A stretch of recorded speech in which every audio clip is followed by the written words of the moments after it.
시편 104편의 말씀을 통해서 주께서 우리를 위해 행하신 모든 일이 어찌 그리 아름다운지요, 이런 긴 제목으로 말씀을 함께 나누도록 하겠습니다. 주께서 우리를 위해 행하신 모든 일이 어찌 그리 아름다운지요. 오늘 본론을 서론을 보고 본론을 세 개의 대지로 나눠서 함께 은혜를 나누기 원합니다. 오늘 말씀은 그 내용에 있는데 그렇게 어려운 내용이 아닙니다. 다만 읽을 때 우리가 말씀을 보는 이 말씀을 풀어가고 이걸 읽어가는 그게 부족해서 여러분들이 말씀이 어렵게 보일 뿐이지, 사실은 이 내용의 말씀은 그렇게 어려운 내용이 아니라는 것을 알 수가 있습니다. 시편 104편은 다윗이 기록한 것으로 그 기록한 시대적 배경은 알 수 없지만 우주 만물을 창조하시고 다스리는 하나님의 권능과 위엄을 기리고 하나님께서 창조하신 세계를 통해서 드러난 하나님의 영광을 노래하고 있으며, 그리고 하나님의 백성들이 살아가는 삶에서 하나님께서 창조하신 질서를 파괴하려는 그런 것에 대하여 하나님께서 심판하시고 또 하나님의 심판이 있다는 것을 가르쳐주며 그 앞에서 인간이 하나님 앞에 기도할 수 있는 성도가 되어야 된다라는 것을 우리에게 말씀하여 주고 있습니다. 시인은 하나님께서 천지를 창조하셨을 뿐 아니라 그 안에 거하는 사람과 모든 생물들과 가축들의 필요를 공급하시는 하나님이심을 시적으로 표현해 주고 있습니다. 사람을 위해서는 채소를 준다든지 마련한다든지, 짐승을 위해서는 풀을 준비하셨다든지, 백향목과 들의 들짐승과 채소와 풀을 위하여 하늘에서 비를 내려 자라게 하신다든지, 이렇게 각종 좋은 것으로 하나님의 자녀들에게 그 땅에 존재하는 모든 생물들에게 하나님께서 공급하여 주고 있다는 것을 생각하며 하나님을 찬양하고 있습니다. 시편 이 104편의 말씀을 통해서 우리는 하나님의 창조에 대한 묵상이 이루어져야 하고, 하나님의 창조를 통해서 우리에게 베풀어 주신 삶의 터전에 대한 묵상과 우리의 삶에 개입하여 계시는 하나님의 인도하심에 대하여 묵상하면서 우리는 그 속에서 하나님이 우리에게 무엇을 말씀하시려고 하는지 우리가 주의 깊게 이 말씀을 살펴보아야만 할 것입니다. 우리가 살아가는 모든 것들은 하나님께서 우리가 살아가는 모든 것들은 하나님께서 인간을 창조하시고 하나님에 의해 창조된 인간을 위하여 창조하신 그 모든 그 것들이라는 것을 알아야 됩니다. 그러니까 우리가 살아가는 이 모든 것들은 다 인간을 위해서 하나님께서 창조하여 주신 것이라는 것을 우리가 알아야만 한다는 것입니다. 그래서 그 모든 것을 다윗은 이 본 시편을 통해서 그 모든 것을 자신을 포함한 모든 사람에게 허락하여 주신 것을 생각하며 그는 하나님을 향하여 찬양하고, 마지막에는 그러한 그 땅에 대한 하나님의 심판도 있다는 것을 생각하며 마지막은 기도하는, 그러니까 찬양을 하다가 또 마지막은 하나님 앞에 기도하는 이러한 다윗의 모습을 우리에게 보여주고 있습니다. 오늘 이 본문의 말씀을 통해서 하나님의 창조의 질서 안에서 살아가는 우리의 삶을 돌아보며 하나님을 찬양하며 나의 삶의 모든 것을 위해서 또한 기도하기를 결단하는 그런 시간들이 우리에게 만들어질 수 있기를 바랍니다. 이렇게 해서 우리가 오늘 본문을 세 개의 대지로 나눠서 함께 보겠는데요. 첫 번째 대지는 시편 104편의 찬양과 이 기도의 첫 번째 주제가 창조라는 것입니다. 이 창조에 대하여 이 다윗은 하나님은 위대하시다 이렇게 표현하고 있습니다. 거기 1절에 보게 되면 내 영혼아 여호와를 송축하라. 여호와 나의 하나님이여 주는 심히 위대하시며 존귀와 권위로 옷 입으셨나이다 그랬습니다. 하나님은 그가 창조하신 모든 이 존귀와 권위로 옷을 입으셨다. 그러니까 이게 다 하나님의 위대한 그 창조의 그 결실로부터 온 하나님의 권능과 권위라는 거죠. 하나님이 이 모든 것으로 옷을 입고 있으시다는 거예요. 우리도 마찬가지죠. 하나님이 우리 인간을 창조하시고 창조하신 그 인간의 그 존귀와 그 인간의 권능의 그것으로 하나님이 옷을 입고 있으시다는 거예요.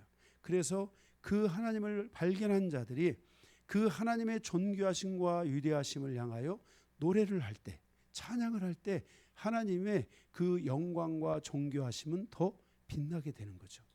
우리가 그분 앞에 무릎을 꿇고 기도할 때 그 하나님의 창조와 그 영광은 더욱 새로워지게 되고 변화를 가져올 수 있게 된다는 것이에요. 그래서 하나님이 이 모든 것에 옷을 주셨어요. 그러니까 우리는 이 꽃을 보면서 누구를 보게 되는 거예요? 하나님의 아름다우심을 봐야 돼요. 제가 오늘도 밖에서 들어오는데 만약에 꽃이 떨어지고 이렇게 몇잎 붙어 있었잖아요. 그 몇잎 붙어 있는 꽃을 이렇게 제가 이렇게 바라봤어요. 그런데 이게 그 순간에 제가 거기 카메라가 있었다면 사진을 찍고 싶더라고요. 카메라가 없었는데 이 꽃을 어떻게 이렇게 모든 꽃잎이 다르고, 그죠? 그 색깔이 다르고 이렇게 색깔을 내려고 해도 낼 수가 없어요. 어떻게 이렇게 정말 아름답게 하나님께서 이거 모든 것들을 만드셨을까? 이 하나님의 질서 안에서 보게 되면 놀라우세요. 응? 정말 우리가 이게 참 이러한 마음, 이러한 그 믿음의 눈으로 사람을, 우리가 그리스도인들, 하나님을 위해 살아가는 사람들을 보면 너무나 존귀하잖아요. 여러분들이 이 존귀함을 가지고 서로 사랑하고 교회를 섬기고 이런 모습들이 필요해요. 여러분들이 그러한 마음을 가지고 계속 하나님 앞에 나아갈 때 내 주변에 있는 이런 공격들이 사라져야 돼요. 내가 이 공격을 계속 가지고 가는 상태가 되면 안 돼요. 내가 이 하나님의 권능, 여러분은 하나님의 권능인데 그 권능으로 살아가지 못하도록, 그 하나님의 위대함, 그 존재적 그 가치로 살아가지 못하도록 사단이는 가차없이 나의 생각에 들어와서 부정적인 생각들, 불평한 생각들, 분노의 것들, 이런 것들을 계속 내 안에 이 공격을 줘가지고 나의 이 권능, 우리는 하나님의 권능이잖아요. 이 권능이 위축되는 거예요. 그러니까 하나님의 권능대로 살지를 못하고 그 위축된 모습으로 쪼그라져서 살아가는 거죠. 그런데 거기 오늘 말씀에 거기 몇 절입니까? 27, 26절에 보면 리워야단이라는 것은 사단이잖아요. 사단은 이렇게 도마뱀이라든지 용이라든지 이 뱀의 모양을 이렇게 가지고 변신해서 살아가요. 이 사단이는요. 이렇게 변신해서 살아가는 그 사단이가 끊임없이 우리의 이 권능이 약해져 있는 사람들을 계속해서 공격하는 거죠. 여러분들이 믿음이 올라가면 여러분들의 권능은 더 어떻게 되겠어요?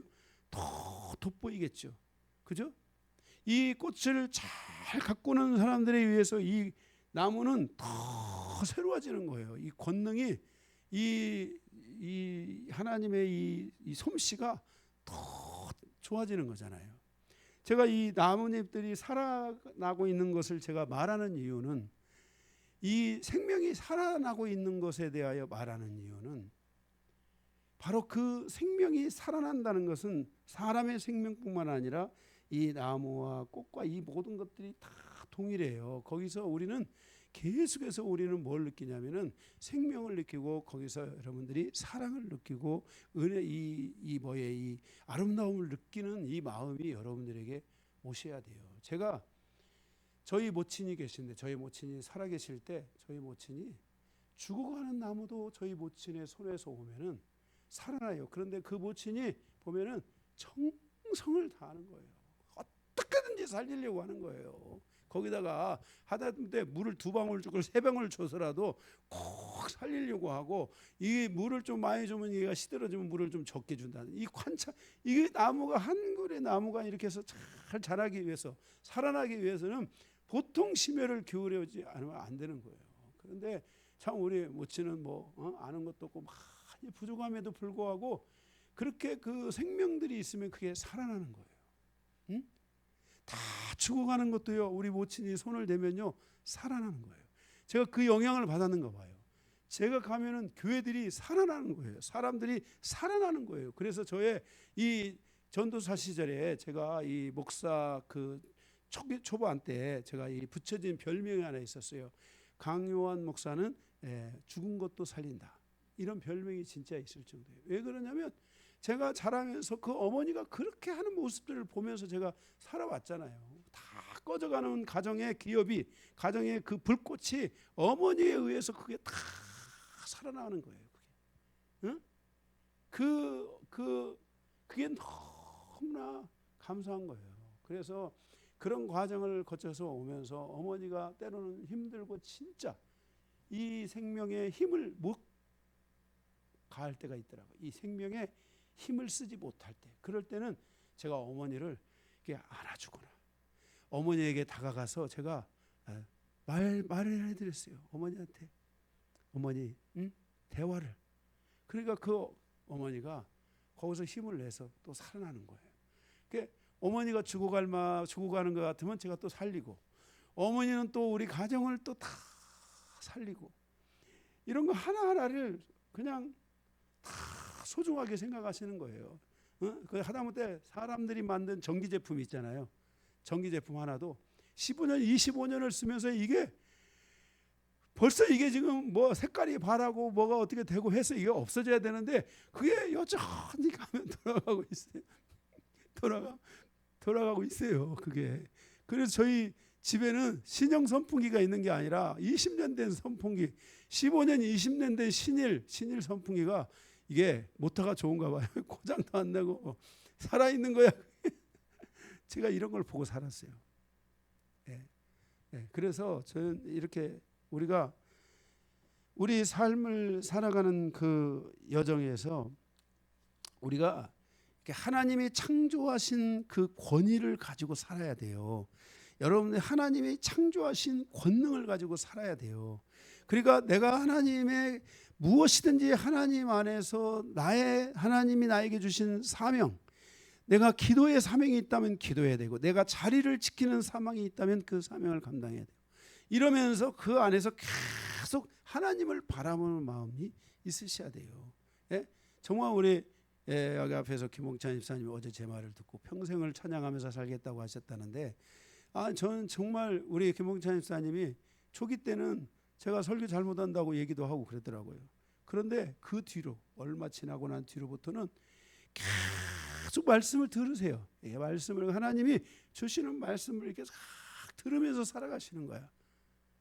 지금까지도. 이게 사실 이 한 목사로부터 설교를 이 17년, 18년씩 들으면서 은혜 받는다는 게 쉽지가 않아요. 그런데도 요즘 보면은 이렇게 앞에 있잖아요. 앞에 있는데 이렇게 보면 알잖아요. 누가 더 많이 은혜를 받나. 그런데 그 은혜를 받고 살아가는 거예요. 그러면 강요한 목사의 설교에 은혜를 받는 게 아니라 우리는 하나님의 말씀의 은혜를 받는 거잖아요. 그러면서 우리의 이 나무에 이 꽃의 빛깔이 세워지는 것처럼 우리가 하나님의 권능을 입은 자로서, 우리가 하나님의 권능으로서 그 권능의 빛깔들, 그 권능의 은혜가 새로워지는 거예요. 그래서 여러분들은 하나님의 이 창조의 질서 안에 있는 하나님의 권능이라는 것을 여러분들이 아셔야 돼요. 아멘. 아셔야 돼요. 거기 그래서 그 존귀와 권위로 뭘 했어요? 옷 입으셨도다 그랬어요. 그러니까 여러분들은 하나님의 이 존귀와 권위의 옷이에요. 그게 여러분들이 얼마나 소중하겠습니까? 그죠? 소중한 거예요. 그래서 사람들이 이 꽃들이 막 비가 많이 오고 뭐하고 그래서 이 꽃들이 다 죽어보세요. 사람들이 옷이 그 사람들의 그 이 모습이 풀이 쳐져 있잖아요. 그렇잖아요. 모든 걸 잃어버리면 막 풀이 확 꺾이잖아요. 응? 그죠? 이게 우리가 이렇게 사람이 살아가면서도 하나님의 창조의 질서가 사라지면 우리도 힘을 잃는 거예요. 다시 말해서 하나님을 바라보는 마음이 우리에게서 충만하지 않으면 우리의 영혼이 시들해지는 거예요. 그러니까 여러분들이 항상 여러분들은 하나님의 옷이요 날개라는 것을 기억하고 여러분 한 사람 한 사람이 하나님의 권능이라는 것을 기억해야 돼요. 그래서 여러분들이 그 권능을 잃어버리지 않도록, 아멘. 그 권능을 가진 자들이 리워야단, 이 뱀, 용, 그 악어, 이게 다 똑같은 말이에요. 이런 사단의 공격을 받고 살아가지 않도록 여러분들이 이런 공격을 완벽하게 제거할 때 우리가 에레미 하나님의 은혜 안에서 평강을 통해서 여러분들이 삶을 전진해 갈 수 있게 되는 거예요. 아멘. 평강이 와야 돼요, 이게요. 그래서 정말 이 말씀을 저도 실천하고 우리 교회에도 제가 이런 것들을 계속해서 실천해 왔지만은 제가 노예 안에서도 이것을 실천하기 위해서 하나님 우리 노예의 모든 공격들이 다 제가 노예장을 하는 날 동안 다 사라지고 하나님의 평강으로만 쭉 가면서 그 노예 목사님들의 교회와 가정과 기업들이 다 새로워지게 해달라고 기도하고 있어요. 제가 그래서 아무것도 안 하고 놀다가 끝나야 돼요. 아무것도 안 하고 놀다가 끝나야 돼요. 그 대신에 중요한 일들만 하고, 중요한 일들만 하고, 이게 제 목표예요. 제가 그러니까 배운 게 그거고 가진 게 그거라서 저는 그렇게 계속 가고 있는 거예요. 할렐루야. 그래서 여러분들이 이렇게 항상 여러분들이 얼마나 존귀하신 분인가 하는 것을 여러분들이 아셔야 돼요. 아멘. 2절에 보면은 주께서 옷을 입음같이, 자, 옷, 이런 모든 것이 주님의 옷이에요. 주님의 이 아름다우심이에요. 이 옷을 입은 것 같이 빛을 입으시며, 주님은 무엇을 또 입으셨냐면은 빛을 입으셨다 그랬어요. 그러니까 하나님의 창조의 질서는 빛 안에 있다, 이렇게 말씀하고 있어요. 그러니까 빛이 있음에 뭐가 떠나갔어요? 어둠이 사라지잖아요. 그죠? 빛이 와야 되잖아요. 우리 삶에요. 이 빛이 들어와야 돼요. 우리가 삶을 살 때 이 터널에서 사는 인생이 아니라 이 지륵 같은 어둠에서 사는 게 아니라 이 하나님이 나에게 빛을 주심으로 이 빛에서 내가 쭉 벗어나는 은혜들이 와야 돼요. 그리고 내가 어둠에서 벗어나는 은혜들이 와야 돼요. 그래서 조금만 어떤 상황이 있어도 금방 빛으로 가는 느낌들, 하나님이 주시는 이 은혜하로 들어가는 느낌들이 있어야 돼요. 이게 하나님의 창조의 질서예요. 그래서 이 하나님이 우리를 빛 안에 거하게 하셨어요. 그 다음에 하늘과 땅의 경계를 두심으로 하나님의 나라와 세상을 구분해 주셨어요. 그래서 거기 보면은 이분같이 하늘을 휘장같이 치시며 그랬어요. 하늘을 휘장같이 치셨다. 땅에 있는 모든 사람들은 하늘의 권능 아래서 살아가게 했는데 바로 그 하늘의 휘장같이 치시고 그 휘장의 경계선상에 하나님이 궁창을 두었어요. 궁창을 두었다는 것은 물을 두었다는 것이죠. 그죠? 원래는 이 물 그 자체 덩어리가 있었는데 우리가 지금 살아가는 이 시대의 물은 수증기잖아요. 이해가 되세요? 수증기. 그래서 그 수증기가 구름이고 그 구름이 뭘 머금고 있는 거예요?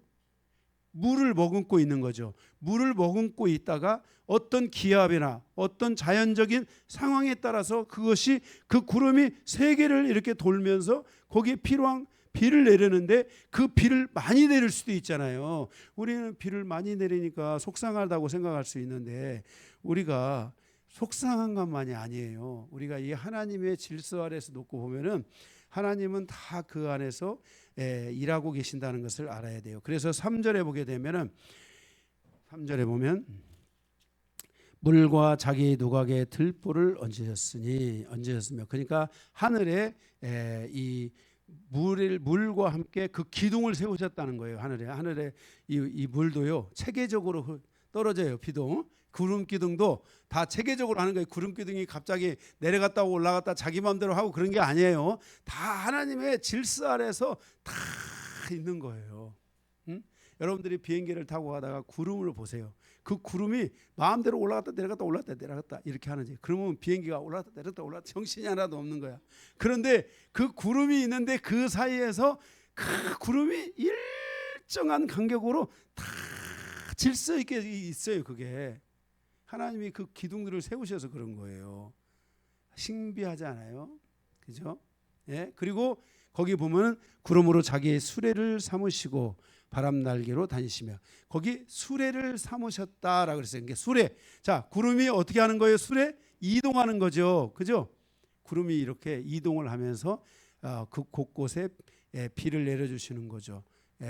그래서 바람 날개로 다니시며, 이 바람 날개라는 것은 바람이라는 의미도 있고 이게 하나님의 영이라는 의미도 있어요. 그래서 이건 좀 더 깊이 봐야 되는데 제가 그냥 두 가지로 다 보게 되는데, 이렇게 그 모든 우주 만물에, 자, 창세기 1장 1절에 보면은 하나님께서 천지를 창조하시고, 그리고 2절에 보면 하나님의 영이 수면 위에 뭐 하셨어요? 운행하셨다 하는 말씀이 있잖아요. 그러니까 그 바람이라는 것은 바람일 수도 있지만 하나님의 영일 수도 있잖아요. 그 영이 그 모든 인간이 살아가는 질서 안에 운행하고 있으시다. 다시 말해서 우리가 쉽게 말하면 성령의 역할은 뭐냐면은, 이렇게 우리가 이 찬양단으로 보면은 이 찬양단의 중심에 그 찬양 인도자가 있잖아요. 인도자가 거기 콘덕을 가지고 이렇게 주의를 한단 말이에요. 그 주의대로 컨덕다이아에서 거기서 쫙 하고 주의를 하듯이요, 성령은 바로 그 주의자예요. 세상에 이게 하나님의 보좌가 있고 예수가 그 옆에 계시고 그 안에 성령이 계시는데, 성령이 거기서 바로 그 모든 천군 천사와 하나님의 모든 세계와 그 안에 있는 의인의 영들과 이런 모든 것들을 포함해서 앞에서 그것들을 주의하는 거예요. 인도하는 거예요. 이해가 되세요? 성령은 그 일을 하고 계시는 거예요. 그러니까 하나님의 창조가 있다. 그러면 그 창조의 질서를 이끌어 가시는 분이 누구다? 성령님이시다라는 것을 알아야 돼요. 그래서 여기 이 바람이라는, 바람 날개, 이 바람이라는 말이 히브리어 원문에는 단수로 되어 있는 게, 바람은 단수예요, 복수예요? 단수잖아요. 그런데 여기에 복수로 표시되어 있어요. 복수로. 예? 그래서 우리가 이 바람이라는 해석이 우리가 잘 돼야 될 필요가 있다라는 말씀을 드리고 있습니다. 그래서 우리가 보게 되면은, 우리가 요한계시록 1장에 보면은 주님께서 통치를 하시는데 그 주의 통치에 대하여 말씀하시면서 그 왼손에는 성령이 있다고 말씀하셨잖아요. 그죠? 그러니까 하나님의 주의 통치 아래 성령이 역사하고 있다는 것을 아셔야 돼요. 아멘. 그래서 요한계시록 거기 1장에 보면은 바로 그 성령이 그 안에 계시는데, 4절에 보게 되면 바람을 자기 사신으로 삼으시고 불꽃으로 자기 사역자를 삼으시고, 그랬어요. 이 해석 때문에 우리가 이 바람에 대한 해석을 잘 봐야 된다라는 말씀을 드리고 있습니다. 여기 이 바람을 사자로 삼았다 그랬어요.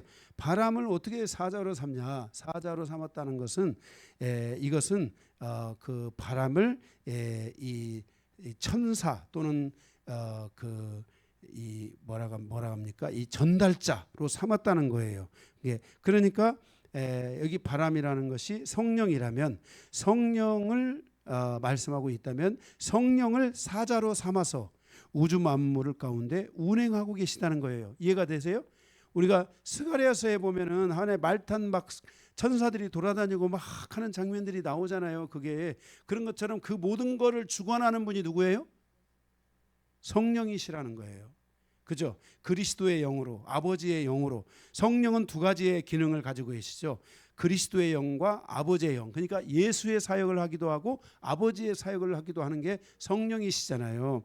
그 성령이 그렇게 사자로 삼아서 우주 만물 가운데 운행하고 있어요. 그러니까 하나님의 창조의 질서 안에서 보면은 하나님은 오늘 또 이 모든 상황 속에 운행하실까 안 하실까요?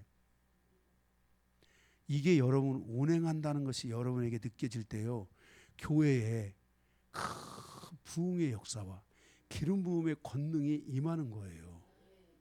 제가 기도를 하다가요, 저쪽 지하에 있을 때 기도를 하다가요, 제가 말씀이 저 안에 막 확 흡수돼요. 제 이 마음에 확 영이 열리면서 확 흡수되어 들어오면서 손을 뻗어서 하나님 앞에 기도하는데 나의 이 손끝 사이로 하나님의 영이 운행하신다는 것들이 제 안에 막 이게 느껴지기 시작할 때가 있었어요.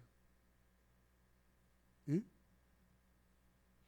이게 조금 더 예민한 사람들은 손을 들고 그래서 막 찬양을 하면 이 손이요 막 떨리고 막 진동이 오고 그런 사람들도 있어요. 예민한 사람들이에요. 이런 게. 예. 이게 이 하나님께서는 성령을 통하여 이 모든 것들의 우주 만물의 사자로서 운행하시고 있고 그 모든 하늘의 세계를 하나님께서 다스리고 있다는 것을 아셔야 돼요. 지휘자세요. 아멘. 예. 그 지휘자가 이렇게 탁 하면 반주자 딱 하면 반주자가 준비해야 되고, 그죠? 모든 오케스트라가 다 준비해야 되고 뒤에 합창단이 또 쫙 준비해야 되잖아요. 그렇죠? 그리고 그 관중들이 눈에 안 보이지만 그 관중들을 바라보면서 최상의 그 화모니를 이루는 찬양을 하지 않습니까? 예. 할렐루야. 그래서 거기 성령이 이렇게 말씀하고 있고, 그 다음에 불꽃은 구약에서 불꽃은 하나님의 계시를 상징적으로 보여주는 것을 말씀하고 있어요. 불꽃. 예, 모세가 하나님의 불꽃 가운데 나가죠. 그죠? 또 성경에 보게 되면은 불꽃이 있는 곳에, 하나님의 불이 있는 곳에는 하나님이 계시잖아요. 그래 안 그래요? 하나님의 말씀이 계시고요. 하나님이 계셨어요. 예? 하나님의 계시 뜻이 있단 말이에요. 그래서 구약에도 보면 하나님의 불을 내려서 태워서 심판하기도 하잖아요. 그 하나님의 분명히 그 불이 있는 곳에는 하나님의 심판이든 하나님의 뜻이든 계획이든 불이 있는 곳에는 하나님의 계시가 있었단 말이에요. 그죠? 그런데 그 하나님의 그 계시를 뭐였어요? 계시를 4절에 보니까 자기 불꽃으로 자기 사역자를 삼았다. 그게 이 무슨 말이에요? 이것은요, 하나님께서 이렇게 계시를 드러내는 주의 종들, 하나님을 섬기는 사역자들을 통해서 하나님이 계시를 열어주심으로 이 우주 만물을 통치하고 다스리신다는 거예요. 지금까지 우리 여러분들은 성경을 잘 얼마나 이해하고 계신지 모르지만 아담과 하와로부터 시작한 그 모든 하나님의 세계가 셋 의인의 영들이 의인들이 중심이 된 하나님의 세계가 쭉 열려져요, 안 열려져요? 그죠? 열려졌잖아요. 그러다가 마지막 의인을 통해서 하나님의 역사를 일으키는 마지막 의인의 그 증거자가 노아잖아요. 그죠? 그리고 그 의인의 증거로서 끝나는가 하였더니 그 의인의 혈통을 이어서 그 의인의 삶을 그대로 가져오는 믿음의 한 사람이 있었으니 그 사람이 바로 아브라함이잖아요. 그래서 아브라함은 믿음의 조상이 되고 아브라함이 다시 하나님의 의를 드러내고 하나님의 의를 우리 가운데 전파하는 전파자가 된 거예요. 아멘. 그래서 여러분들은 그 전파를 받고서 구원을 받은 아브라함의 자손이에요. 여러분들은 의인이라 이렇게 하나님이 칭한다 이 말이에요. 예. 그래서 우리는 이러한 질서 안에서 하나님께서 우리에게 그 구약 시대에는 불꽃으로 계시의 하나님의 뜻을 알리셨는데 지금은 하나님의 사역자들을 통해서 하나님께서 그 일을 전한다 이 말이에요. 그래서 우리가 주의 사자를 요한계시록 1장에 보니까 주의 사자를 뭐라고 그래요? 불의 사자. 제가 뭐 나를 높이려고 하는 게 아니라 저 같은 사람들을 가리켜서 요한계시록에서 하나님 주님이 말씀하시기를 불의 사자라 그랬다 이 말이에요. 그 말은 무슨 말이에요? 불의 사자라는 것은 계시의 사자, 하나님의 계시를 드러내고 하나님의 계시를 설명하고 하나님의 말씀의 계시가 성도들에게 임하여서 그 말씀을 통해서 하나님의 계획을 알고 하나님의 뜻을 알고 하나님의 심판도 알고 하나님의 모든 일하심을 알 수 있도록 하셨다는 거예요. 아멘. 네, 이렇게 하나님께서는 이러한 우주 만물의 창조와 그 모든 계시의 질서 안에서 하나님이 운행해 가시는데 그 하나님의 창조의 질서에는 하늘이 있고 1절 또 땅이 있고 그죠? 또 궁창 물이 있죠. 그게 물 그죠? 물 지금으로 말하면 구름, 응? 예, 비가 있잖아요. 그리고 그 위에 그와 함께 또 성령이 계시고 그리고 거기에 하나님의 창조의 질서 안에 주의 사자가 있다는 거예요. 이게 그러니까 이 질서를 여러분들이 중요하게 생각해야 돼요.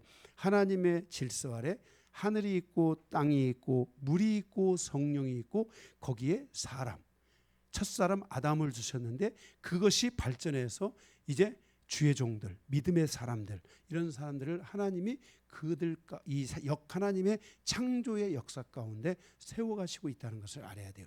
그러나 우리는 이런 하나님의 질서와 은혜 안에서 하나님의 말씀이 떨어지고 말씀을 믿고 그것을 놓고 기도하고 이렇게 나아가는 이 삶을 통해 변화가 오게 되고 부흥이 오게 되고 하나님의 역사가 오게 되고 하나님의 축복이 오게 되고 하나님의 응답이 오게 되는 이 모든 하나님의 창조의 질서가 열려져야 된다 이 말이에요.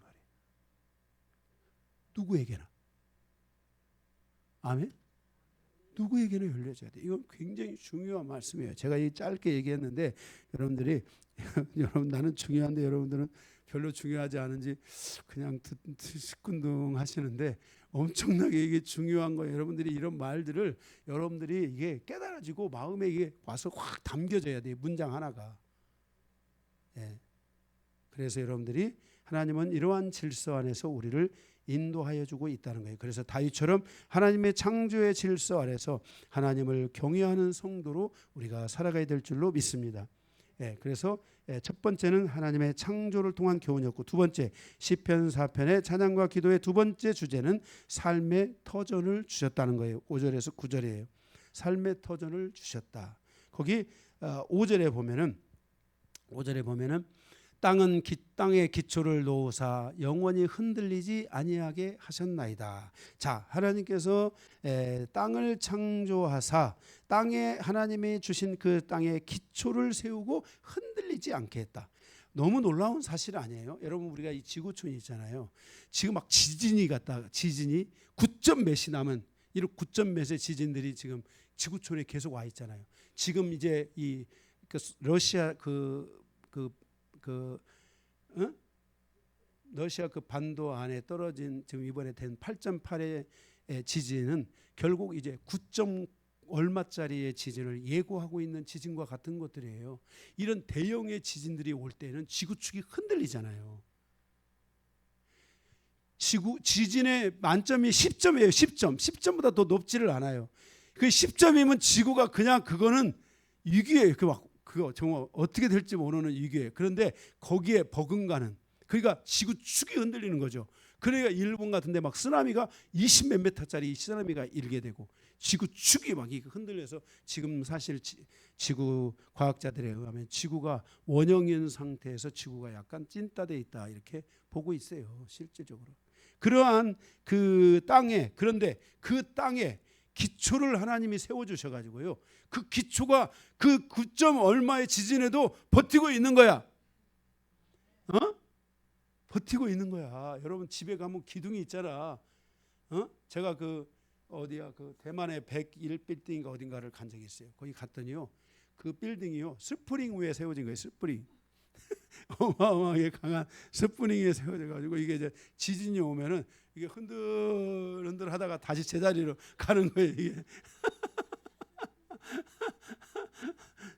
자, 이 기초를 그러니까 우리나라에도 지금 여기 육삼 빌딩 그다음에 롯데타워 이런 빌딩에 여러분들이 그 가보셨어요? 롯데타워의 그 지진 그 기초 그런 거에 만약에 여러분들이 알게 된다면은 그 기초는 지금 뭐예요? 어마어마한 기초, 스프링과 강력한 스프링 막 이따만하게 두꺼운 스프링이나 뭐나가 이런 걸로 그거를 다 그 보강을 해놔서 이 지진에도 흔들리지 않을 만큼의 그런 강력한 조치를 해놨을 거예요. 그런 조치들을 해놨을 거예요. 지금 이 불의 고리가 터졌다는 말, 터지고 있다는 말이 있잖아요. 불의 고리. 예, 이 태평양 불의 고리. 그렇죠? 그래서 태평양 일본으로 해서 이쪽 이 대만 일대로 해가지고서 지금 저 그 남미, 예, 북미 이쪽으로 이렇게 다 가는 게 불의 고리라는 게 있어요. 응? 이런 고리들이 지금 다 터지기 시작하고 있다는 말도 들리잖아요. 지금 최근에 들어서도 막 그 화산이 막 폭파하고 그런 거 나오잖아요. 그게 이런 부분들이 있는데 그럼에도 불구하고 이런 땅에 막 그 기초를 하나님이 세우셨다는 너무 놀랍잖아요. 그죠? 6절에 옷으로 덮음 같이 땅이 있는데 그 땅을 뭘로 덮었어요? 예? 땅을 뭐로 덮었어요? 6절에 예? 땅을 뭘로 덮었어요? 바다로 덮었잖아요. 바다로. 참 이게 얼마나 중요한 줄 알아야 돼요. 자, 땅이 있는데 그 땅을 뭘로 덮었어요? 바다로 덮었잖아요. 그래서 바다로 덮고 거기 7절에 보면 주께서 꾸짖으시니 물은 도망하며 주께서 꾸짖으니까 태풍이 일어났죠.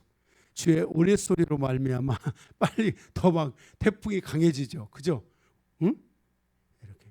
그래서 물은 요동하며 물결은 산을 덮으려 하지만 그 물은 다시 제자리로 돌아간다고 말씀하고 있어요. 태풍은 우리의 삶을 덮고 무서운 존재처럼 느껴지고 무서운 우레소리와 같이 이동하지만 태풍 후에 모든 물은 다시 제자리로 돌아가고 잔잔해진다는 거예요. 그 물이 봐보세요. 물로 땅에 물로 이렇게 덮어놨는데 물이 그게 어디로 다 저 공간으로 우주 공간으로 다 빠져나가 버리면 어떻게 하겠어요? 그런데 하나님께서 그 태풍을 볼 때는 막 물이 어디로 다 사라질 것처럼 보이잖아요. 그래 안 그래요? 막 물이 막 용수숨 쳐가지고 막 어딘가로 갈 것처럼 하는데 그런데 그 물이 막 산을 덮을 것처럼 달려들지만 그러나 그 태풍이 지나가고 나면 다시 그 물은 잔잔하게 또 그 땅을 감싸고 있다는 거예요. 그래서 이 태풍은 땅과 바다에 대한 하나님의 청소작과 같은 거예요. 예, 많은 것을 이 태풍을 통해서 잃잖아요. 그런데 바닷가에 사는 사람들이 태풍도 많이 오고 그러는데 늘 보면 손실이 많잖아요. 그런데 바닷가 사는 사람들이 그 부자로 살아요, 가난하게 살아요? 부자로 살아요. 왜 그런 줄 아세요? 조금 이제 바다가 좀 썩을만 하면 태풍 한 번씩 보내줘 가지고요. 바다를 싹 다 뒤집는 거예요. 산에 있는 흙들이 내려와 가지고요. 그 산에 있는 흙들은 살아있는 흙이잖아요. 그런 것들이 내려와서요. 바다에 있는 모래를 치우고 그 흙들이 다시 태풍이 만들어서 그것들이 다시 새로운 어장을 만들어주고 그러니까 이 바닷가에 있는 도시가 잘 사는 거예요. 돈이 많아요. 제가 어촌에서 제가 그 목회를 하다 와가지고 알아요. 그 어촌에 계신 분들이요. 화장품 대한민국에서 최고 좋은 거 써요. 진짜로. 최고 좋은 거 써요. 여기 산속에 사는 사람들은 그냥 다 썩어가는 구름을 바르고 그러는데 이 사람들은요 아주 그냥 대한민국에서 최고로 가는 그런 화장품을 써요. 진짜 최고 비싼 것만 써요. 응? 예. 그래서 이 태풍이라는 것은 많은 걸 잃기도 하지만은 이 청소도 해주는 거예요. 그러니까 하나님은 이러한 것들을 이 창조의 질서를 통해서요 이렇게 하나님께서 모든 것들을 인도해 가시는데 그것이 지나고 나면 다시 그 어떻게 돼요? 그 바다가 그 땅과 바다가 고요해지고 다시 그러는 거예요. 그죠? 그죠? 하나님의 질서 안에서 그렇게 되는 거예요. 물론 이제 지금 뭐 우리 이재민들이 우리나라도 이번에 조금 이재민이 생겼지만 그거는 아무것도 아니죠. 지금 일본, 중국, 지금 이 그 동남아시아권 또 지금 어디입니까? 또 이 최근에 들어 어디가 또 엄청난 또 비가 왔더라고요. 그래서 이런 나라들은 어마어마하게 많이 잃었잖아요. 그런데 또 사람들이 거기서 죽어요, 안 죽어요? 안 죽어요. 청소가 싹 이루어지고요. 어떻게든지 거기서 또 새롭게 하는 거예요. 우리가 그 제주도나 이런 땅이 좋잖아요. 그죠? 저게 지금 전쟁하는 우크라이나 땅이 좋잖아요. 농사가 어마어마해요. 왜 땅이 좋냐면요. 이 지진이 난다든지 또는 이 화산이 폭파하고 나면요. 그 화산재가 그 땅을 한 달 내내 두 달 내내 다 덮는데요. 그 화산재가 농사의 최고야. 그러니까 이제 그 시간은 어려운 시간이지만 정리가 되고 나면 거기서 이제 정말 100년이 지날 때까지도 거기서 다 좋은 농산물들이 막 무럭무럭 자라니까 100년 동안 먹고 사는 거예요. 100년 동안. 하나님의 질서 안에서 이런 모든 것들은 우리가 원망하고 불평해되는 인생이 아니라 하나님의 일하심을 우리가 깨닫기 시작한다면 그 안에 지혜가 있고 그 안에 하나님의 능력이 있고 하나님의 은총이 있다는 것을 알아야 돼요. 그래서 우리는 이런 하나님의 질서와 이런 것들을 우리가 정말 소중하게 생각할 줄 알아야 돼요. 그래서 8절에 보게 되면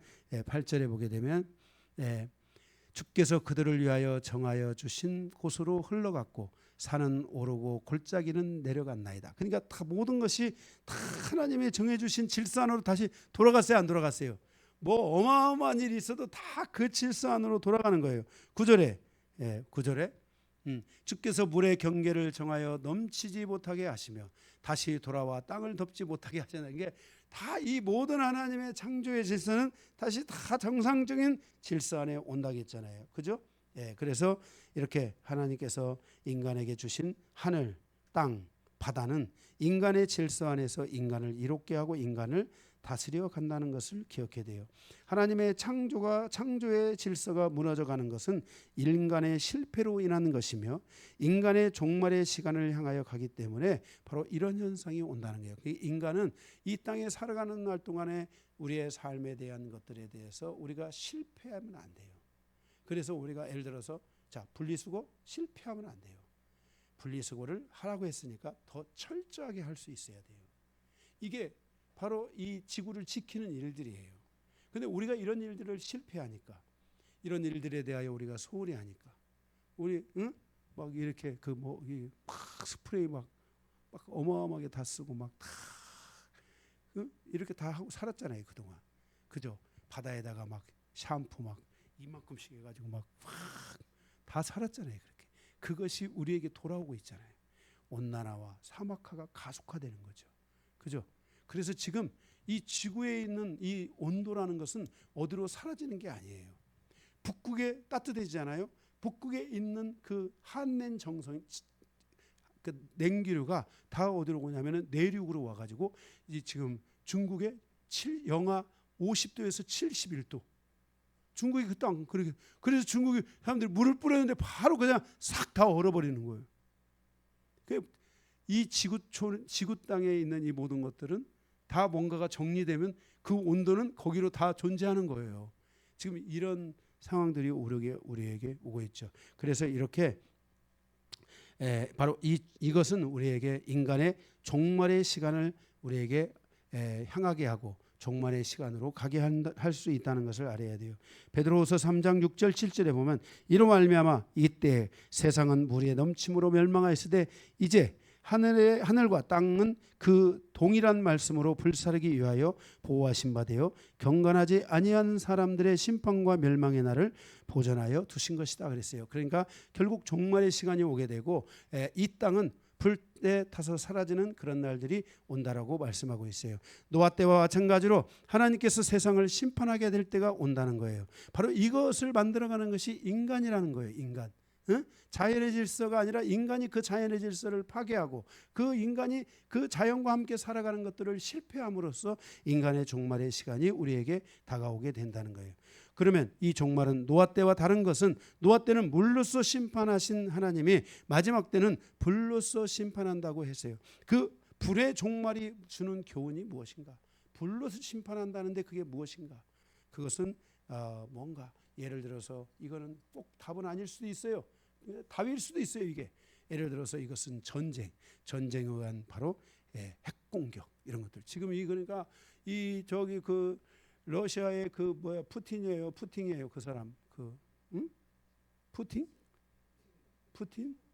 먹는 거 푸틴 그냥 능글능글 해가지고 그 이름도 어떻게 능글능글하게 전하는지 그 푸틴이 우리는 이제 핵폭탄을 준비하겠다. 그래서 막 핵폭탄 기지들을 막 열어놓으려고 하는. 무서운 일이잖아요. 그죠? 그러면 핵폭탄을 쏘면은 자기만 쏩니까? 막 다른 데서 쏘고 막 그러면 이게 어떤 상황이 생길지 모르잖아요. 응? 핵무기라는 거. 그래서 지금 이란과 이스라엘의 대치 상황에서 가장 무서운 것 중에 하나가 지금 이란의 핵폭탄이잖아요. 이란은 마지막 자기들이 쓸 수 있는 무기가 없으면 이스라엘에다가 핵폭탄을 던져버릴 수도 있어요. 이 무슬림들을 막 여러분들이 무식한 사람이라는 거 알아야 돼요.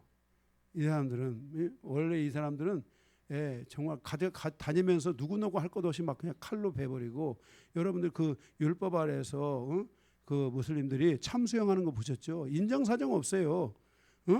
무슨 뭐 야 너 무기징역 살아 이런 거 없어요. 너 가서 너 말 안 들어? 할 거야 안 할 거야? 안 해. 가서 그냥 바로 그냥 참수형 목을 딱 따버리는 거예요. 무서운 사람들이에요. 이게 그 IS 그가 전쟁을 지배하면서 올 때 막 사람들 직접 보여주잖아요. 그것을 목 따는 현장을 막 장면을 해서 막 방송으로 내보내잖아요. 이게 방송용이 아니에요. 실제 이런 것들을 할 수 있는 사람들이에요. 이런 거. 그래서 여러분들이 이게 항상 이 무슬림권에 가면 무서워요. 저도 이 투르키의 터키 지역을 제가 갔다 왔는데요. 이 바람이 달라요. 그리스는 기독교적 상황이고요. 터키에는 이게 좀 무슬림들의 상황이잖아요. 바람이 달라요. 바람이 달라요. 진짜 달라요. 그리스가 좀 어렵게 살기는 해요. 터키에는 먹을 것이 많아요. 그런데 상황이 달라요. 그래서 우리가 이 삶을 살아가는 이 상에서 어쨌든 이렇게 마지막 때에 하나님께서는 불로 심판하는 일이 있다겠잖아요. 그 불이 하늘에서 내리는 불일지 땅에서 솟아나는 불일지 어떤 불일지 또 이 핵폭탄과 같은 이 핵폭탄이라는 것은 이 핵폭탄을 갖다 팡 떨어뜨리면요 이게 하늘로 이 불이 확 솟아가지고요 이 불의 그 파편들이 있잖아요. 파편이 히로시마는 그때 시험 단계 처음 시험한 거예요. 그 파편이 그 히로시마를 다 멸망시켜서 일본이 즉각적으로 항복하잖아요. 이런 무서운 이 핵폭탄은 지금의 핵폭탄은 그보다도 훨씬 정말 상상을 초월한 그런 무기라는 것을 우리가 알아야 돼요. 그래서 이런 전쟁, 그래서 정말 우리 대한민국은 정말 이 전쟁 없는 나라가 되는 전쟁을 하지 않겠다라는 대통령 서약을 받아야 돼요. 나는 대한민국의 미래를 위하여 전쟁을 하지 않는 나라로 세워갈 것을 국민 앞에 선서합니다. 전쟁하면 안 돼요. 대한민국은 전쟁하면 안 돼요. 그래도 이번에도 우리가 관세 그런 거 할 때 그래도 이 미국 사람들이 그죠? 이 코쟁이라고 하잖아요. 미국 사람들. 이 사람들이 그래도 대한민국은 아름다운 나라예요. 대한민국은 미국의 정말 훌륭한 우방이요 이러면서 이 트럼프 대통령이요 우리나라 대한민국을 그 높였잖아요. 그도 그럴 것이요. 미국의 세계에 지금 일본 뭐 중국 뭐 프랑스 러시아 뭐 이태리 영국 이런 모든 나라들이 있지만은 최근에 들어서 21세기에 들어서 미국의 가장 많은 그 이 공장과 회사를 설립한 나라가 어디예요? 한국이죠. 미국의 현대 공장이 있잖아요. 미국의 기아 공장이 있잖아요. 미국의 삼성 공장이 있잖아요. 미국의 SK 공장이 있잖아요. 미국의 노보트 공장이 있잖아요. 미국의 조선 공장이 있잖아요. 조선소. 응? 대한민국이 미국을 제가 살짝 얘기할게요. 먹여 살리고 있는 거예요. 실제로요. 기아 자동차가 그 불모지 같은 아주 경제적으로 싹 메말라가는 그 도시예요. 기아 자동차가 세워져 가지고 그곳의 경기가요 완벽하게 뒤집어졌어요. 그래서 그 사람들은 미국 기아 자동차를 넘버원으로 치고 있고요. 거기 있는 사람들이 다 부유해졌고요. 그 사람들은 기아 자동차만 타요. 그리고 기아 자동차가 가서 그 미국 그 지역의 경제를 놀랍게 활성화시켜가지고 이 사람들이 잘 먹는 음식이 뭐냐면요 김치. 그래서 우리나라의 풀무원이 그 미국에 건너가 가지고 거기서 대박을 친 거예요. 풀무원의 풀무원의 김치잖아요. 이런 김치들을 가가지고 거기서 대박 치고 놀라운 역사를 가져온 거예요. 실제 그래요 이게. 그래서 그 미국 사람들이 기아는 정말 우리를 살렸다. 이렇게 넘버원으로 치는 거예요. 인터넷으로 찾아보세요. 여러분 들어가서. 응? 미국 기아 자동차 해가지고 그 검색해 보면 나올 거예요. 그런 게. 응? 제가 전에 이렇게 검색했을 때 그런 게 나왔었어요. 그런데 이렇게 한국이요 지금 미국 그러니까 미국의 입장에서 한국은요 진짜 그 어느 나라보다도 일본 지들이 돈이나 벌어갈 줄 알지, 응? 한국처럼 그렇게 하지 않는단 말이에요. 그죠? 그런데 그 미국에 가서 지금 막 그래서 이번에 그 얘기했잖아요. 그 반도체인가 거기에 100%짜리 관세를 붙인다. 그런데 거기에다가 공장을 짓고 거기에서 준비하는 나라들에 대해서는 관세를 제로로 하겠다. 거기 그 누구를 말하는 거예요? 삼성, SK 이런 데를 말하는 거예요. 지금 대한민국이 여러분 얼마나 지금 이 조그마한 나라가 이 전쟁 6.25 전쟁 이후에 약 지금 한 70년 이렇게 오면서 이 대한민국이 얼마나 위대한 나라가 됐는지 상상을 초월할 정도로 정말 훌륭한 나라가 됐어요. 이제 미국 대통령도 우리나라를 이 K 은혜를 받고 있는 거예요. 그리고 지금 얼마 전에 제가 뉴스에 오늘 제가 이게 요즘 그런 거 좀 관심을 갖고 보거든요. 세계 이렇게 우리나라의 그 방산 있잖아요. 그 뭐 탱크 같은 거 이런 거요. 미국이 세계에서 우리나라의 제품이 최고래요. 최고래요 지금. 그래서 지금 폴란드 같은 데서는 우리가 올로 다 사겠다. 지금 막 이런 분위기들. 그러니까 지금 난리가 아니에요. 지금 이게 세계가 대한민국을 그 대한민국이 비행기 만들 거라고 누가 생각했어요. 비행기 그 전투용 비행기가 우리나라에서 이제 그게 나오잖아요. 지금 어느 날인가 우리나라가 현대차가 미국에 가서 현대차가 그 미국 차 시장을 지배하는 것처럼 우리나라가 이제 뭐예요? 전투기로 세계를 지배하는 시대가 오지 말라는 법이 있어요, 없어요? 없어요. 세계를 지배할 거예요, 우리나라가. 그죠? 예. 대한민국이 세계 그 뭐지? 그거 했잖아요. 그리고 여러분 세계에서 우리나라 지금 세계에서요, 우리나라가 이번에요.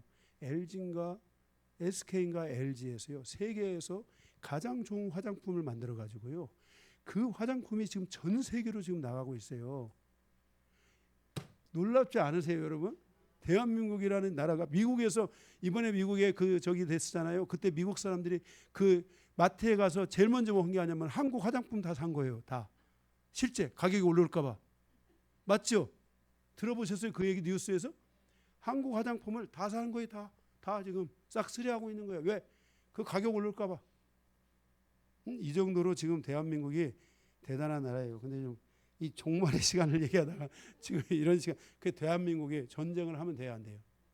전쟁을 하는 순간 끝나는 거야. 대한민국은 돈을 많이 벌어가지고 계속 선교를 하고 가난한 이웃과 가난한 나라들을 돕고, 아멘. 그리고 나라가 대한민국이라는 이 나라가 그래도 이 그 부지런하고 또 사람이 착하잖아요. 이 대한민국 사람들이요 참 착해요. 여기 여러분 옆에 한번 봐보세요. 얼마나 착하게 생겼는지요. 응? 날강루 같이 생기지 않고 아주 그냥 잡아먹을 것 같은 착한 사람들이에요. 착한 사람들이에요. 대한민국 얼마나 착한지 몰라요. 사람들이. 응? 진짜로 착해요. 이런 하나님이 대한민국에 지금 은혜를 주시니까 대한민국은 전쟁 없이 마지막 주님의 종말을 맞이할 수 있는, 단 하나의 폭탄도 대한민국에 떨어지지 않고 돈이 떨어져 나갈 수 있는 세계 곳곳에 이 돈 폭탄을 날 수 있는 이런 대한민국으로 성장해 가서 만문의 영이 아니라 하나님의 은혜와 은총 아래서 너 하나님의 은총을 받은 자여. 주님이 그랬잖아요. 응? 아멘? 대한민국이 이렇게 이 하나님의 은총을 받은 사람이 돼야 돼요. 응? 요즘은요 세계에서 K자 붙으면 다 모든 거 오케이. 제가 동남아에 갔는데요, 무슨 저기 동탄 써 있어요. 이게 써 있는 한글이 써 있는 차가 오리지널 한글 차인 거예요. 한국 차. 그래서 그걸 그대로 써갖고 다녀요. 원래 우리가 페인트 칠해서 지워야 되잖아요. 그런데 이 사람들이 그거를 안 지우고 그대로 타고 다닌다니까요. 제가 지난번 그 어디야 저 캄보디아 갔다 와서 얘기했잖아요. 우리나라 썩어가지고 다 못하게 생긴 그 이스타나가 거기에 다 모여 있고요. 그 다음에 이제 우리나라 그 그랜드 스타렉스 있잖아요. 막 다 지금 철 지나가지고 잘 안 타는 그랜드 스타렉스 있잖아요. 그 은빛깔 나는 거 그런 거. 그게 다 지금 캄보디아에 있어요. 그런데도요, 그게 얼마나 잘 팔리는지 뭐 인기 최고야. 그거 하나 가지면 사장님이에요. 제가 거기 한국에서 일했다 간 사람이 그거 3대 가지고 영업을 하면서 그 사람이 부자 됐대요. 응? 이게 이 한국이 이런 나라예요. 그러니까 여러분들이 대한민국이 정말 마지막 때까지 물건이 마르지 않는 물건 부어주시고 하나님의 영광을 위해 살게 하시고 복음 전파하게 하시고 아멘. 가난한 이웃과 가난한 나라들을 돌보다가 갈 수 있는 대한민국이 될 수 있도록 전쟁 없는 그 대한민국이 될 수 있도록 여러분들이 그렇게 기도하셔야 됩니다. 예. 우리가 하나님 발을 딛고 살아가고 있는 이 터전이 하나님의 주권 아래서 움직이고 있습니다. 하나님께서 우리가 살고 있는 이 환경을 주시고 계속해서 그렇게 살 수 있도록 붙들고 계시지만 우리는 절대 교만해서는 안 되고 실수가 있어서는 안 되고 계속해서 하나님을 바라보고 가는 그리스도인들이 돼야 됩니다. 대한민국에 약 5천만의 사람이 있는데 그곳에서 정말 1,000만 그 한 20%라도 계속해서 하나님을 바라보고 할 수 있는 그런 마음이고 저의 개인적인 정말 목회자로서의 바람은 이 땅의 정치적인 그런 흐름들 안에서 목회자들이 살아가는 게 아니라 마지막 때에 오늘 이 마지막 3번째 대제에 나와 있는 것처럼 이 나라와 이 민족과 열방을 위해서 무릎을 꿇고 기도할 수 있는 그런 저는 교회들로서 주의 종들로서 나갈 때 마지막까지 하나님께서 이 민족에 대한 믿음의 소망을 주실 줄로 믿습니다. 마지막 3번째입니다. 시편 104편의 찬양과 기도에 대한 3번째 주제는 삶에 대한 하나님의 간섭과 축복입니다.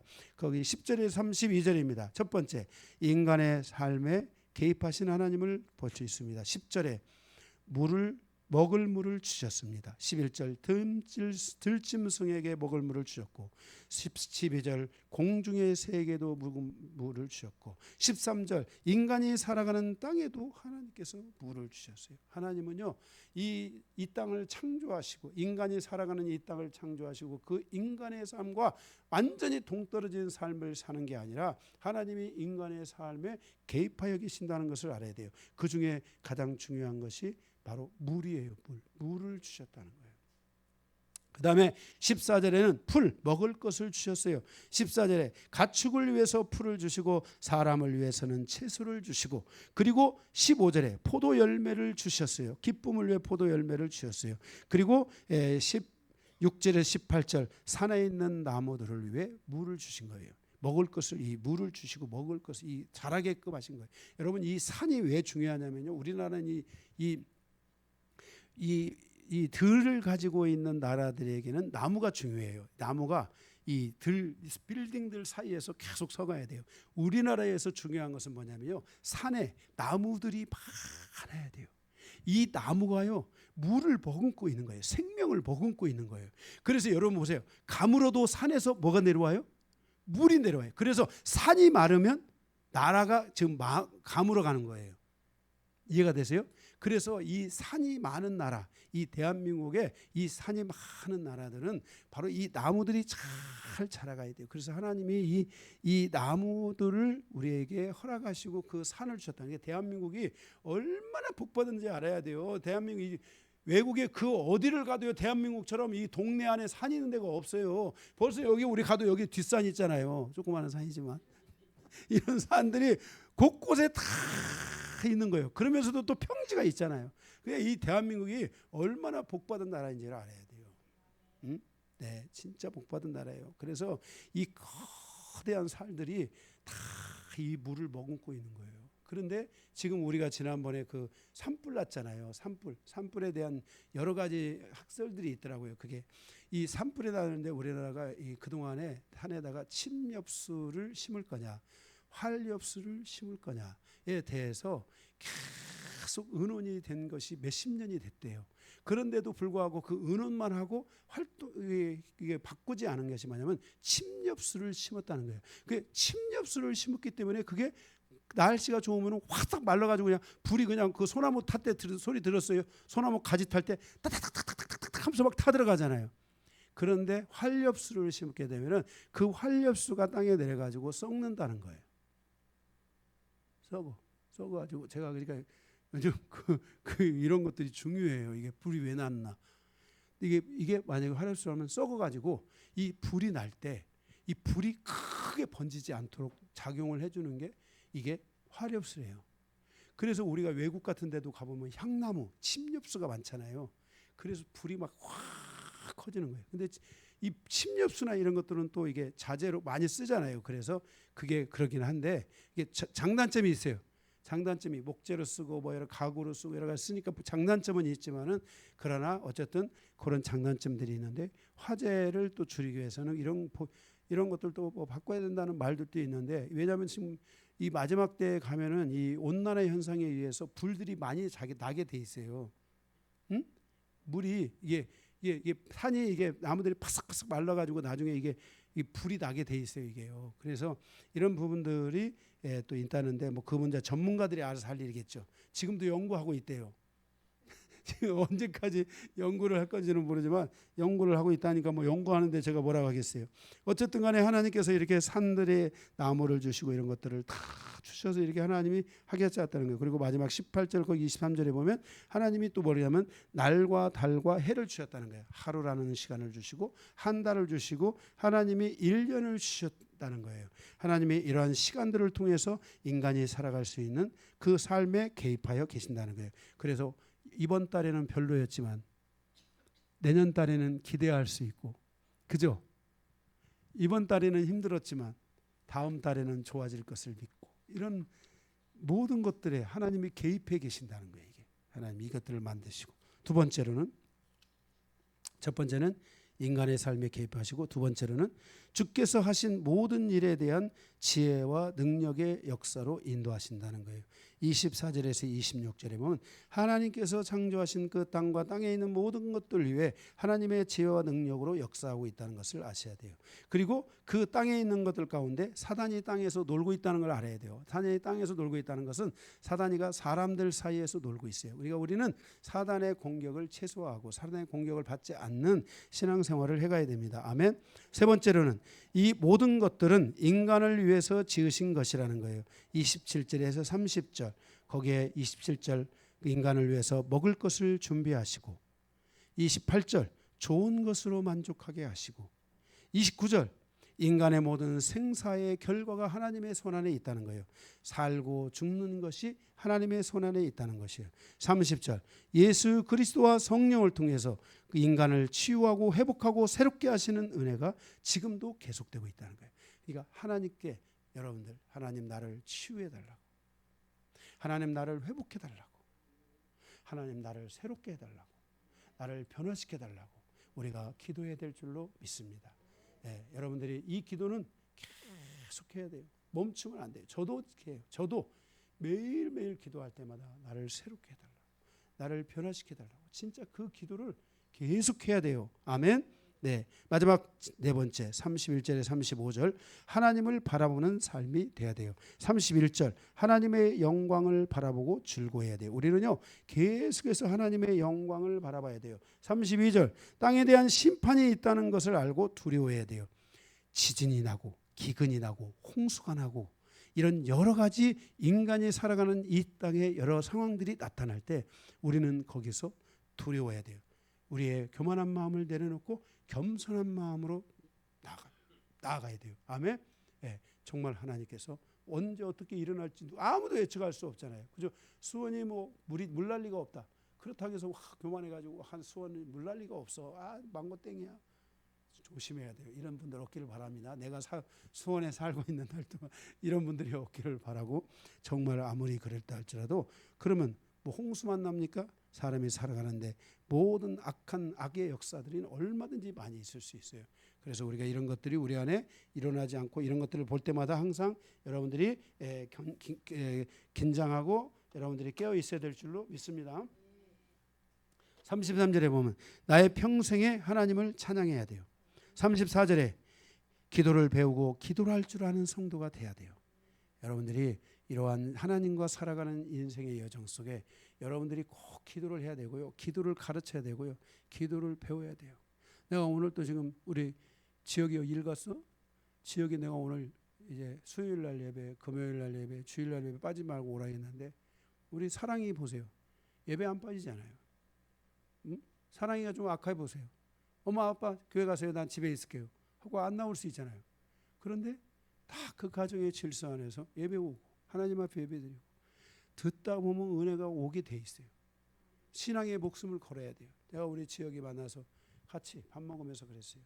지역아, 너 신앙의 목숨을 걸어라. 너 하나님을 잘 믿으라 하면서 제가 너 수요일 날도 오고 금요일 날도 오고 응? 주일 날도 와라. 제가 그랬거든요. 움직여야 돼요. 예? 사람이 움직여야 돼요. 예.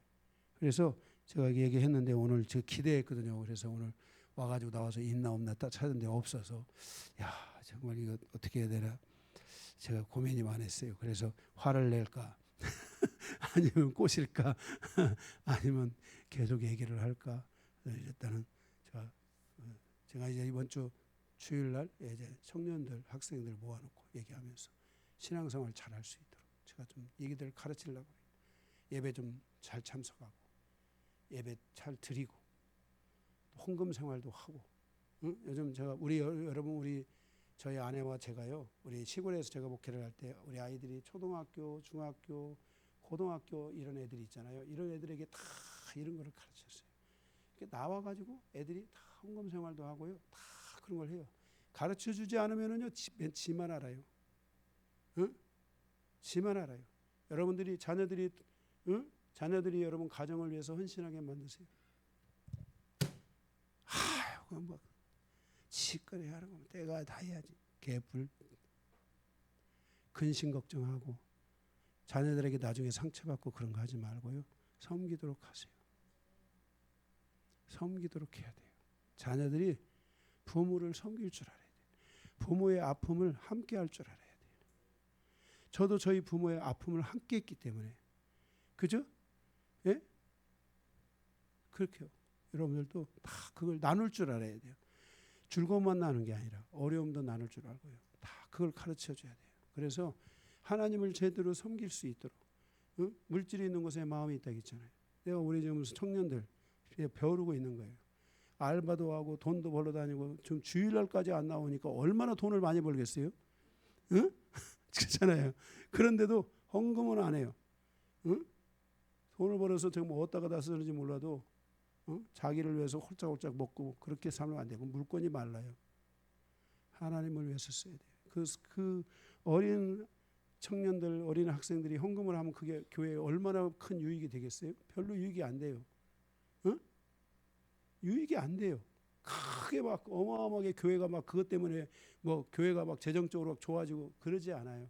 그런데 이 아이들의 미래를 위해서 이 아이들의 물질관을 위해서 이 아이들이 미래까지 하나님을 사랑하고 하나님을 위해서 살 수 있도록 하기 위해서는 이런 거를 가르쳐 줘야 돼요. 신앙생활을 할 수 있도록 하는. 우리 사랑이 지금 용돈 받으면 다 11조예요. 5,000원하고 10,000원하고 11조예요. 그럼 그게 뭐 교회 막 교회가 뭐 떼부자 될 것처럼 될 것 같아요? 아니에요. 그런데도 어려서부터 매달 용돈 받으면은 그거를 꼬박 11조를 하고 그래요. 제가 이런 걸 보면서요. 이렇게 가르쳐야 된다 아이들을. 응? 이렇게 헌금 있는 물질이 있는 곳에 마음이 있는 건데 이런 걸 가르쳐야지 아이들이 하나님께 마음을 둘 거 아니에요. 그죠? 이렇게 살아갈 수 있도록 이런 것들을 다 가르쳐야 돼요. 예. 그래서 지금 제가 이번에 이제 특강하게 되는데 애들 모아놓고 잡으려고 그래요. 잡아놓고 너희들 야 있잖아. 응? 이렇게 해라. 응? 예배 이렇게 드려라. 그리고 수요일날 금요일날 철야 때 예배 다 나와라. 얘기도 하고. 그리고 지금 제가 한 가지 더 해야 될 것은 가능하면 너희들 주일 성수해라. 응? 주일날 가서 뭘 하지 말고 주일 하나님 앞에 예배하는 것에 성공해야 돼요. 제가 여러분 자녀들 여기 다 있잖아요. 여기 좀 다 성인이 된 자녀들, 학생들 여기 여러분들 애들이요 중학교 되고 고등학교 되면서 학교 다니고 공부하고 학원 다니고 뭐 시험 본다고 하고 그러면서 애들이 믿음이 싹 다 떨어져요. 왜? 부모님들이 앞장서 가지고 못 나오게 해요. 응? 부모님들이 앞장서서 나오게 해야 되잖아요. 주무모님들이 앞장서서 못 나오게 해요. 그리고 알바를 다니고 뭐 하는데 다 주일날 하는 거예요. 지금 제가 이런 것들이 지금 정신 똑바로 차려야 돼요. 여러분의 인생의 축복을 하나님으로부터 오는 거지 세상으로부터 오는 게 아니에요. 예? 이런 질서들이 바르게 잡아질 수 있도록 해야 돼요. 사단의 지금 얼마나 많은 공격들이 오게 되고 그 공격에 의해서 지금 대한민국의 이 많은 신앙이 앞으로 얼마나 무너질지 이것이 정말 두려운 상황이에요. 이런 것들을 이겨내기 위해서 아이들에게 이런 신앙의 방식을 잘 가르쳐 줘야 돼요. 예? 와서 그냥 찬양이나 해라, 말씀이나 들어라. 응? 그것만 하면 안 돼요. 아이들이 잘 신앙생활을 할 수 있도록. 예? 그렇게 해서 아이들이 정말 헌신한 교회가 되도 내가 내 물질을 하나님께 드려 교회. 내가 이 교회를 위해 사랑하고 기도하고 이 교회 속에서 역사하는 하나님을 보고 그 하나님을 만나고 그 하나님의 축복을 받으면서 성장하고 자라가는 그런 성도들이 될 수 있도록 해줘야 돼요. 아멘. 예. 마지막 35절에 죄인들은 회개하고 하나님께로 돌아와야 하고 의인들은 하나님의 축복을 빌고 거기 35절에 보면 죄인들을 땅에서 소멸하시며 악인들을 다시 잊지 못하게 하시리로다. 내 영혼아 여호와를 송축하라 그랬잖아요. 여기 송축하라는 말은 무슨 말이냐면은 뒤에 할렐루야는 찬양하라는 말이지만 송축하라는 말은 무릎을 꿇고 축복하는 사람이 되라. 무릎을 꿇고 기도해 주는 사람이 되라 이 말이에요. 무릎을 꿇고 하나님의 축복을 비는 사람, 무릎을 꿇고 하나님의 복을 비는 사람, 이런 사람들이 되라 이런 뜻이에요. 할렐루야 하나님을 찬양하라는 말이에요. 아멘. 그래서 우리가 오늘 이 시편 104편의 하나님의 창조의 질서 안에서 하나님께서는 우리의 삶에 직접적으로 간섭하시고 축복하시고 있다는 것을 알아야 되고, 두 번째는 하나님이 우리에게 창조의 질서 안에서 삶의 터전을 우리에게 하늘과 땅과 그리고 이 바다와 이 모든 하나님의 터전을 우리에게 주셨다는 것을 기억해야 되고, 그 안에 하나님의 역사를 봐야 되고, 바로 우리는 하나님의 창조의 위대하심을 봐야 된다라고 여러분께서 시편 4편을 104편을 통해 우리에게 말씀해 주고 계십니다. 말씀 마치겠습니다.